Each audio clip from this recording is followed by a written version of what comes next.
এর প্রতি অনেক শ্রদ্ধাশীল এবং আমাদের প্রধানমন্ত্রী শেখ হাসিনা তার প্রতিও আমরা খুব শ্রদ্ধাশীল, যেহেতু সে আমাদেরকে অনেক সম্মান দিয়েছে, অনেক স্বীকৃতি দিয়েছে। আমরা অনেকের সাথে এখন উঠছি বসছি, কিন্তু আমাদের একটাই দাবি যে আমাদের বিভিন্ন জায়গায় এমন মার্ডার হচ্ছে। কিছুদিন আগে বেনাপোলে একটা হয়েছে, আজকে মনিরামপুরি হলো, তার আগে যশোরে একটা হয়েছে।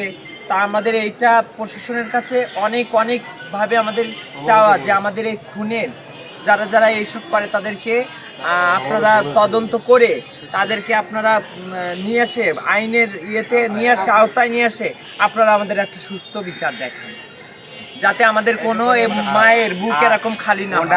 ওই বাচ্চাটা আমার কাছে হিজড়ে ছিল না, ও আমার সন্তান ছিল, আমার শেষ অবলম্বন, আমার আয় করে খাওয়াতো। আমাদের মধ্যে এমনও আছে যে আমাদের বাচ্চা নেই, স্বামী নেই, বউ নাই, সন্তান নাই, কেউ নাই, আমরা নিজের মতো নিজে, কিন্তু হিজড়েরা হিজড়েদেরই সন্তান, হিজড়েরা হিজড়েদেরই মা, হিজড়েদেরই সব কিছু।